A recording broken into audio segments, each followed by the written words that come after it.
तो दोस्तों welcome back to wonder movie. आज की कहानी एक खूंखार लायन की है जिसके परिवार को कुछ शिकारी मिलके मार देते हैं। अब यही बेसिक कहानी आगे बढ़ती है और हमें पता चलता है कि लायन आगे क्या क्या करता है। तो चलते हैं दोस्तों अब सीधा मूवी की ओर। ओके। इतने जोर से नहीं, इतने जोर तो दोस्तों कहानी की शुरुआत में हम देखते हैं कुछ शिकारियों को जो कि अफ्रीका के घने जंगल में धीरे धीरे आगे बढ़ रहे होते हैं। तभी लायन का एक पूरा परिवार शिकार को खाता दिखाई देता है जिन्हें ये शिकारी सभी शूट कर देते हैं, जिसमें लायन का लगभग पूरा परिवार खत्म हो जाता है। लेकिन तभी एक शिकारी को सामने से एक लायन की आवाज आती है, इसीलिए वो उस आवाज का पीछा करते हुए आगे जाता है और उस शिकारी के बाकी साथी उन जानवरों को अपनी गाड़ी में डाल के वहाँ से चले जाते हैं और एक बंदे को छोड़ जाते हैं ताकि वो शिकार को देख के उन्हें इन्फॉर्म कर सके। लेकिन तभी उस बंदे को अपने साथी की आवाज आती है जो कि जंगल में उस लायन को देखने के लिए चला गया था। अब ये बंदा आगे बढ़ता है अपने साथी को देखने के लिए और तभी इसका साथी जंगल से घायल अवस्था में आता दिखाई देता है। ये देखकर वो सामने वाला बंदा काफी डर जाता है और घबराहट में वहाँ से भागने लगता है। लेकिन तभी अचानक वो अपने ही ट्रैप में फंस जाता है और फिर तभी वो खूंखार लायन आके इस पे हमला कर देता है और इसकी जान ले लेता है। अब कहानी शिफ्ट होती है और हम देखते हैं नेट को जो कि पेशे से एक डॉक्टर होता है और वो अपनी दोनों बेटियां मीरा और नोरा के साथ यहाँ पे घूमने के लिए आया होता है, जहाँ इन्हें पिक करने के लिए मार्टिन आता है जो कि जंगल सफारी का मैनेजर होता है। अब ये लोग आराम करने के लिए एक दिन मार्टिन के घर में बिताते हैं, जिसके बाद ये लोग जंगल सफारी करने के लिए दूसरे दिन निकल जाते हैं, जहाँ इन्हें रास्ते में बहुत ही दिलचस्प जानवर दिखाई देते हैं। अब मार्टिन इन लोगों को दिखाने के लिए अपने सबसे पसंदीदा प्लेस पे लेके जाता है, जहाँ पर हम देखते हैं कि एक लायन का पूरा परिवार रहा करता है और यहीं पर इन लोगों की मुलाकात एक बेंजी नाम के लड़के से होती है जो कि यहाँ का लोकल होता है और उन सभी लायंस की देखभाल भी करता है। मार्टिन जाके उन सभी लायन से मिलता है और हम देखते हैं कि वो लायन उसे कुछ नहीं करते क्योंकि इन सभी लायंस को बचपन से ही मार्टिन ने पाला होता है। अब मार्टिन एक शेरनी को देखता है जो कि घायल हुई होती है और वह मार्टिन के पास आने पर उस पर गुस्सा करती है, जो देखकर मार्टिन को समझ नहीं आता कि वो ऐसा क्यों कर रही है। इसीलिए उसके दिमाग में पहला ख्याल यही आता है शायद शिकारियों ने इसके ऊपर हमला किया होगा और ये अपने बचाव में घायल हो गई। अब सिचुएशन को देखकर मार्टिन पास के ही गाँव में जाता है, ये सोच के कि शायद लोकल लोगों ने यहाँ पे आते किसी को देखा होगा। अब ये लोग गाँव में पहुँच जाते हैं पर उन्हें वहाँ पे कोई भी दिखाई नहीं दे रहा होता। ये देखकर मार्टिन एक घर में जाता है जहाँ पे ढेर सारी लाशें पड़ी होती है और वह काफी ज्यादा घबरा जाता है क्योंकि ये काम किसी शिकारी का नहीं होता बल्कि ये काम किसी आदमखोर शेर का होता है। ये सुनकर नेट जल्दी से बाहर की ओर भागता है अपनी बेटियों को बचाने के लिए, लेकिन नोरा पता नहीं कहाँ चली गई होती है। अब ये लोग नोरा को चारों ओर ढूंढने लगते हैं, तभी अचानक एक ओर से इन्हें नोरा की चीख सुनाई देती है, जो सुनकर नेट जल्दी से उस ओर भागता है और उसे नोरा सही सलामत मिल भी जाती है और वो चिल्लाई इसलिए होती है क्योंकि उसने कुछ बॉडी को देख लिया होता है। अब ये लोग जल्दी से वहाँ से निकलने लगते हैं, लेकिन तभी इन्हें रास्ते में घायल आदमी दिखाई देता है जो कि इनसे हेल्प मांग रहा होता है। अब डॉक्टर होने के नाते नेट उसकी हेल्प करने लगता है। मार्टिन को उसी लायन की आवाज आने लगती है तो वो बंदूक को लेकर उस लायन की ओर जाने लगता है। इधर नेट उस घायल आदमी का इलाज करता है और ज्यादा खून बह जाने की वजह से उस बंदे की जान नहीं बचती। इधर मार्टिन लगातार घने जंगल में आगे बढ़ रहा होता है, जिस बात की नेट को चिंता होने लगती है और वो डिसाइड करता है उसके पीछे जाने का।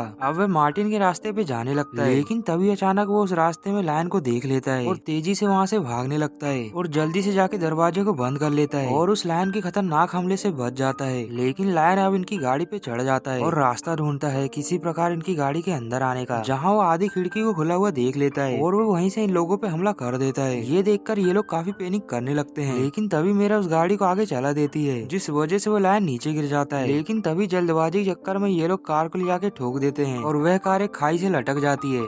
अब इन्हें कुछ समझ नहीं आता कि आगे क्या करें और मार्टिन भी इनसे अलग हो चुका होता है, जो सिचुएशन देख के ये लोग उसे कांटेक्ट करने की कोशिश करते हैं और भाग्य से इनका कांटेक्ट हो भी जाता है। जिसके बाद हम मार्टिन को देखते हैं जो कि अभी भी जिंदा होता है और वो इन लोगों को बताता है कि मेरे ऊपर एक लायन ने हमला कर दिया है, जिसकी वजह से मेरा पैर बहुत ही ज्यादा जख्मी हो गया है और मैं अब चल फिर नहीं सकता। अब इनकी बातों के बीच मार्टिन देखता है कि वो लायन फिर से इसके पास आ रहा होता है, जो देखकर मार्टिन के साथ साथ ये लोग भी घबरा जाते हैं और मार्टिन को शांत रह के वहाँ परिस्थिति का सामना करने के लिए कह देते हैं। और इधर नेट अपना जुगाड़ लगाने लगता है, जहाँ वो हाथ में लेके गाड़ी के ऊपर चढ़ जाता है और स्कोप के सहारे चारों ओर मार्टिन को देखने लगता है, लेकिन फिलहाल उसे मार्टिन कहीं दिखाई नहीं दे रहा होता। और तभी भाग्य से मीरा को मार्टिन की लोकेशन दिखाई दे देती है और वह गाड़ी से उतरकर उस ओर जाने लगती है। इधर नेट उसे रोकने की काफी कोशिश करता है, लेकिन वो नहीं रुकती और चली जाती है। और तभी नोरा कार के अंदर से देखती है कि वो लायन तो उन्हीं के पास होता है, जहाँ वो लायन अगले ही पल इनके ऊपर हमला कर देता है, जिसकी वजह से नेट नीचे गिर जाता है। लेकिन वो लायन के अगले हमले के पहले गाड़ी के नीचे चला जाता है और वो लायन उसके ऊपर काफी हमला करने की कोशिश करता है, लेकिन मुंह का साइज बड़ा होने के कारण वह गाड़ी के नीचे नहीं जा पाता। वह लायन नेट को मारने के लिए काफी कोशिश करता है, लेकिन वह हमला नहीं कर पाता। लेकिन तभी नोरा अपना दिमाग लगाती है और एक बेहोशी का इंजेक्शन निकाल कर उस लायन को लगा देती है, जिसकी वजह से वो लायन वहाँ से भाग निकलता है। इधर घायल मार्टिन को मीरा अपने साथ लेके आ रही होती है, जिसके बाद नेट मार्टिन का इलाज करता है और टाके लगाते वक्त मार्टिन बेहोश हो जाता है। ये लोग अपने आप को सुरक्षित महसूस कर ही रहे होते हैं कि तभी वो देखते हैं कि लायन फिर से आ जाता है, जो देखकर ये लोग समझ जाते हैं कि वो इंजेक्शन इन पे सही से नहीं लगा। और दोस्तों इस बार वो लायन इन पे हमला नहीं करता और चुपचाप वहाँ से चला जाता है। और देखते ही देखते वहाँ पे शाम हो जाती है। अब इन लोगों को समझ नहीं आ रहा होता कि ये लोग यहाँ से कैसे निकलेंगे। और तभी भाग्य से इनकी ओर एक गाड़ी आती दिखाई देती है, जो कि और कोई नहीं बल्कि वही शिकारी होते हैं, जो कि आज फिर से यहाँ पे शिकार करने के लिए आए होते हैं। अब इनको देखने के बाद नेट उनसे हेल्प मांगता है और उनके साथ क्या क्या हुआ नेट उन्हें पूरी बात बताता है, जो सुनकर पहले तो शिकारी नहीं मानते और नेट उन्हें पैसों का लालच देता है, जो सुनकर ये लोग $5000 के बदले इन्हें यहाँ से निकालने के लिए राजी हो जाते हैं। और ये लोग जैसे ही मार्टिन को देखते हैं तो ये लोग काफी गुस्सा हो जाते हैं और नेट पे गन तान देते हैं और कहते हैं कि ये तो जंगल सफारी का मैनेजर है। अब ये शिकारी इन लोगों को मारने लगते हैं और तभी अचानक वो लायन इन पे हमला कर देता है, जो कि झाड़ियों में छुप के इन लोगों को देख रहा होता है। अब वे लायन एक एक करके सभी शिकारियों को मारने लगता है, जिसका फायदा उठाकर नेट शिकारियों की गाड़ी लेके वहाँ से निकलने का सोचता है। और उसकी किस्मत इतनी खराब होती है कि उस गाड़ी में चाबी ही नहीं होती, जो देखकर वो अपनी फैमिली के पास जाता है और उन्हें पूरा प्लान बताता है कि हम शिकारियों की गाड़ी से यहाँ से निकलेंगे और उसके लिए मुझे पीली शर्ट वाले को ढूंढना होगा, जो कि इस गाड़ी को चला रहा होता है। लेकिन इस काम में काफी ज्यादा रिस्क होता है और नेट अपनी बेटियों को बचाने के लिए कुछ भी कर सकता था, इसीलिए वो किसी की बात ना सुनते हुए उस पीली शर्ट वाले को ढूंढने के लिए निकल जाता है। अब नेट बड़ी ही सावधानी से आगे बढ़ता है, लेकिन उसे काफी ज्यादा डर भी लग रहा होता है। और थोड़ा ही दूरने के बाद उसे पीली शर्ट वाला आदमी दिख जाता है, जो कि नेट से लगभग 50 मीटर की दूरी पर था। अब नेट उस आदमी के पास जाने लगता है और तभी लायन को वो देख लेता है, जो कि रास्ते में ही खड़ा होता है। और तो और तभी उसके बच्चे भी वॉकी टॉकी में उसका आवाज लगाने लगते हैं, जिस वजह से नेट बहुत ही ज्यादा घबरा जाता है और उस वॉकी टॉकी को नीचे फेंक देता है। और उस वॉकी टॉकी की आवाज सुनकर लायन उस ओर आने लगता है और उतने में वक्त रहते नेट पेड़ के ऊपर चढ़ जाता है। पर अभी भी नेट की परेशानियां खत्म नहीं होती और वहाँ पे सोने पे सुहागा करने के लिए एक सांप आ जाता है और नेट के हाथ के ऊपर चढ़ जाता है और नेट उस सांप को डसने के पहले उसे पकड़ लेता है और उसे लायन के ऊपर फेंक देता है, जिससे डरकर लायन वहाँ से भागने लगता है। अब इतने में नेट को मौका मिल जाता है उस पेड़ से उतरने का और वो उस पेड़ से उतर के पीली टी शर्ट वाले के पास पहुँच जाता है और चाबी को भी निकाल लेता है। अब नेट उस चाबी को लेके अपनी फैमिली की ओर जाने लगता है, लेकिन हम देखते हैं उस लायन को, जो कि उसकी फैमिली के पास पहले ही पहुंच गया होता है और वो बड़ी बुरी तरह से इन पे हमला करने लगता है। इस बार वो लायन हार नहीं मानता और खिड़की को तोड़ देता है और मीरा के पैर को पकड़ लेता है, जिस वजह से मीरा जोर जोर से चिल्लाने लगती है। और तभी अचानक मार्टिन उस लायन की मुंडी को पकड़ लेता है और कोई रास्ता ना होने के कारण वो मीरा और नोरा को वहाँ से भगा देता है। तभी अचानक भारी वेट हो जाने के कारण वो कार नीचे गिर जाती है, लेकिन तब भी लायन को कुछ नहीं होता और वो एक बार फिर से उठ खड़ा होता है। इधर मार्टिन भी अभी जिंदा होता है, लेकिन वो देखता है कि डीजल टपक रहा होता है। अब ये देखकर उसके पास कोई रास्ता नहीं होता बचने का, क्योंकि वो घायल भी होता है और बाहर भी नहीं जा सकता क्योंकि बाहर लायन खड़ा होता है। इसलिए जैसे ही लायन मार्टिन को खाने के लिए आगे बढ़ता है, मार्टिन उसी वक्त लाइटर से आग लगा देता है, जिसकी वजह से दोनों ही वहाँ पे जल जाते हैं। इधर नेट भी तब तक वहाँ पे आ चुका होता है, जहाँ वे अपने बच्चों से मार्टिन के बारे में पूछता है, जिसके बाद वह खाई के पास जाके चलती हुई कार को देखता है, जहाँ उसका दोस्त अब जलकर मर चुका होता है, जिस बात से नेट अब बहुत ही ज्यादा दुखी हो जाता है। लेकिन उसे अपने बच्चों को भी बचाना था, इसीलिए वो वहाँ से गाड़ी लेके निकल जाता है और अब तक सुबह भी हो चुकी होती है। लेकिन लायन के हमले की वजह से मीरा की हालत अब धीरे धीरे खराब हो रही होती है, इसीलिए ये लोग पास ही के गाँव में रुकते हैं, जहाँ पे ये लोग पहले रुके थे। जिसके बाद नेट मीरा का इलाज करता है, वह उसके जख्मों को साफ करके उस पर पट्टी बांध देता है। अब नेट बाहर कुछ जरूरत का सामान लेने के लिए चला जाता है, लेकिन तभी मीरा और नोरा देखते हैं कि वो लायन फिर से वापस आ जाता है। ये देख के ये लोग काफी हैरान होते हैं, क्योंकि अभी तक इन्हें लग रहा होता है कि शायद वो लायन मर गया होगा। अब ये लोग काफी पैनिक करने लगते हैं। इधर नेट को भी इस लायन के गुर्राने की आवाज आ जाती है, इसीलिए वो जल्दी अपनी बेटी की ओर भागता है और उस लायन को गोली मार के भगा देता है। अब वह जल्दी से अपनी दोनों बेटियों को एक कमरे में लेके आता है, कहता है कि अगर हमें यहाँ से निकलना है तो इस लायन को जान से मारना होगा, क्योंकि ये हमारा पीछा नहीं छोड़ेगा। इतना कहकर नेट अपनी दोनों बेटियों को एक कमरे में बंद कर देता है, जिसके बाद वह लायन को अपनी ओर आकर्षित करता है, जो देखकर लायन उसकी ओर भागने लगता है। अब नेट उस लायन को भगाते हुए उस इलाके में लेके आ जाता है, जो कि मार्टिन का फेवरेट प्लेस होता है, जहाँ पर उसके वफादार लायन रहा करते थे। अब नेट के ऊपर वो खूंखार लायन हमला कर देता है, बहुत ही बुरी तरह से घायल करने लगता है। और जब ये सीन दूसरे लायन देखते हैं तो उन्हें काफी गुस्सा आता है, क्योंकि जंगल के नियम अनुसार कोई भी दूसरा लायन उनके इलाके में भटक नहीं सकता। अब वे सभी लायंस मिलकर उस खूंखार लायन पे हमला कर देते हैं और उसे मार पीट के यहाँ से भगा देते हैं। और अगले ही सीन में नेट देखता है कि बेंजी उसकी ओर आ रहा होता है। ये देख के वो काफी खुश होता है और वहीं पे बेहोश हो जाता है। जिसके बाद हम हॉस्पिटल का सीन देखते हैं, जहाँ पे ये तीनों सुरक्षित होते हैं और इन तीनों को बचाने का श्रेय वही बेंजी नाम के लड़के पे जाता है। और यहीं पे दोस्तों इस अमेजिंग मूवी का एंड हो जाता है।